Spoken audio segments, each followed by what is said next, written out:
great day to play football. Yeah. All right. I feel a different spirit out here today, man. I feel like we locked in. Yeah. We tuned in. I feel like, I really do. We ready. They already know we tackling today in some period. I feel like this is going to be a great day. Do you? Yes, sir. Right? Yes, We sir. already proved that this morning. Yes, sir. So we get ready to lock in. We get ready to focus. Let me see. Where my little dog at? Atlanta boy. I told him I'm taking him home. Right here. Oh, come on, dog. Let's go! Okay, Blue. 7 days! 7 days, let's go! Hey, work hard! Hey, family on three, family on three! 1, 2, 3, family! Yes, let's go! 7 days. That's it. 7 days from right now, all this talking stops. No more fall camp. No more he had a good practice. No more we like where we are.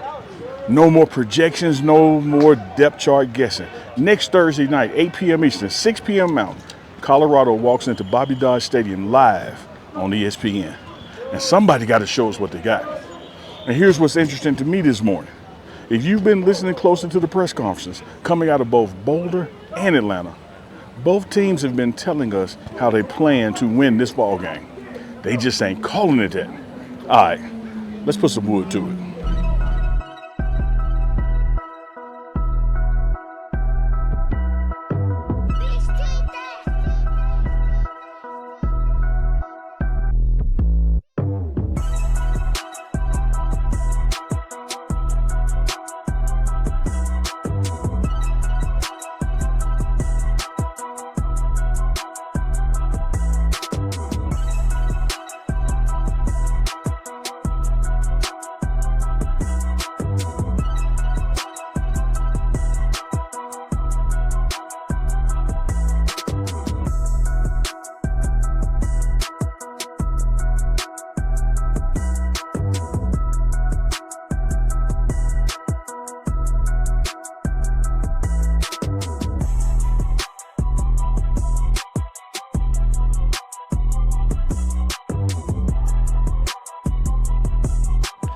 Coach Prime said something Monday that ought to make Colorado fans feel pretty good. He said, we're right where we want to be. Not ahead, not behind, right where they plan to be. He talked about stages, deadlines, marks that the team needed to hit. That tells me Colorado ain't just practicing football anymore. They've moved into game preparation. The scout report is in. The calendar has changed. This ain't camp anymore. This is Georgia Tech prep. And Prime also said something else that caught my attention. He has tremendous respect for Brent Key, and he should, because Georgia Tech ain't some cute little opening game where Colorado can walk in, make a couple plays, and get back on that plane. Brent Key has built something down there in Atlanta. Georgia Tech won 9 games last season. They finished ranked. They've got confidence. They're at home. It's Thursday night. It's national television, a whiteout game, a drone show, and a record 7,000 plus student tickets have been given out. Like I told y'all before, they ain't scheduling a football game. They're throwing a party. And Colorado has been invited to ruin it. Both teams are breaking in a quarterback. Everybody has spent the offseason talking about Colorado's quarterback situation. Well, guess what? Georgia Tech got one too. Haynes King is gone. And that's important because Haynes King wasn't just their quarterback, he was their identity. He was tough, he was physical, run the football, put the team on his back when necessary. Now Georgia Tech turns to Indiana transfer Alberto Mendoza. And Brent Key said something about Mendoza this week. He basically said, we don't need this young man to win every game by himself. That's coaching. Because look at what Georgia Tech has around them. They got running backs, they got offensive linemen, they've got tight ends. They've got an offensive coordinator in George Gossett who spent the last 15 years coaching in the NFL. And that offense ain't simple either. They're talking about multiple personnel groupings, multiple formations, shifts, motions, a whole toolbox. So Colorado can't prepare for Georgia Tech by saying, stop the quarterback. Nah, we're going to have to diagnose, communicate, tackle, and play disciplined football. Which brings me to Colorado linebackers. Now, this is where the press conference started talking to each other. Because while Georgia Tech is talking about protecting their quarterback with running game, Colorado linebackers coach Andre Hart and those linebackers have been talking about one thing: stopping the run. Gideon Lamprin said run defense has been one of Coach Marr's biggest focuses, and that's not accidental. They know what's waiting in Atlanta. Georgia Tech has Justice Haynes. They've got Malachi Hosley. They got backs. They've got size. And they got an offensive line. And if I'm Georgia Tech, I'm looking at Colorado's film from the last few years and saying, before Alberto Mendoza has to prove anything, let's find out if Colorado can stop us from running the football. And if I'm Colorado, which I am, I'm saying, go ahead. Because Coach Prime has already told everybody that linebackers here might be the best position group this football team has. Tyler Martinez, Leona Lafau, Gideon Lamprin.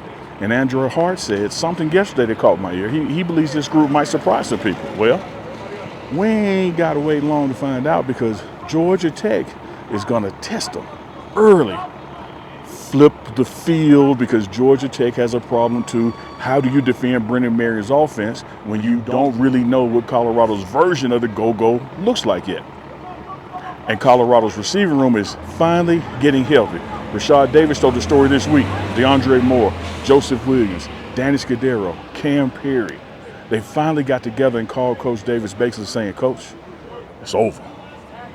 Now that's player confidence talking. But here's why I like the matchup. Colorado ain't building an offense where one receiver has to catch 12 balls. The whole point is making the defense choose. You want to load the box? Cool. Colorado believes they have receivers who can punish you deep. You want to start helping outside? Cool. Now you got Rashard Young, Michael Welch, Damian Henderson, DeKalon Trackhawk Taylor, Jaquel Smith, and all those different bodies coming at you from Brennan Marion's backfield. That's the chess match. Don't miss this part. New defensive coordinator Jason Samora ain't coming in trying to play passive football. His background says aggressive. His defense takes the football away. His Southern Miss defense had 23 interceptions last season. That was best in FBS. So if you're Colorado's quarterback, this ain't the game to try to be Superman. And that's why something Coach Prime said Monday matters. He doesn't need his quarterback trying to prove to America that he's the guy. His instruction was basically simple: execute the plays called. That's it. Because first game quarterbacks get in trouble when they start to win the Heisman Trophy in the first quarter. Take what they give you, hand the football off, get the ball to your playmakers. Don't turn it over. Live to play the next snap. Don't sleep on special teams for week one, y'all. We're 7 days out. Colorado still has a kicking competition. Coach Prime confirmed it on Monday. Meanwhile, Georgia Tech has Aiden Burr, one of the most proven kickers in college football, and Brent Key just named the kicker one of his permanent team captains. Think about that. Not honorary captain, not game captain, team captain. And that tells you how Georgia Tech views their special teams. And remember what Coach Prime said at Media Day. Don't underestimate the snap and the kick. That wins and loses games. First game, road game, potentially close game. Special teams could decide the whole damn thing. So what have we learned 7 days out? Georgia Tech wants to make life easier for Alberto Mendoza. Colorado wants to make life easier for his quarterback. Georgia Tech believes it can lean on its running game. Colorado believes its linebackers can stop it. Colorado believes its offensive weapons can put defenses in conflict. Georgia Tech has brought in an aggressive defense coordinator who wants takeaways. Both teams have new coordinators. Both teams have new quarterbacks. Both teams believe they're deeper. And both coaching staffs are basically saying, we don't need our quarterback to be Superman. And that may be the key to this entire football game, because week one ain't usually won by the team that has everything figured out. It's won by the team that makes the fewest mistakes while they're figured out. Who tackles best? Who protects the football? Who handles third down? Who controls that line of scrimmage? Who doesn't give away 15 yards with a stupid penalty? Who makes the kick when the game gets tight? And most importantly, who handles the moment? Because next Thursday night, Bobby Dodd is going to be loud. It's going to be a whiteout. It's going to be packed. They're going to have drones flying around ATL, ESPN cameras everywhere. Coach Prime back in the city where he became a legend and made that city legendary. Colorado trying to announce that 2026 is different. Georgia Tech is trying to prove 2025 wasn't a fluke. And somebody's new quarterback is walking out of that stadium 1-0. The other one got to answer questions all week long. 7 days. That's all that's left. No more hypotheticals, no more this and that. Next Thursday, we get the receipts. I'm Uncle Neely. This is Morning Wood. Let's get it.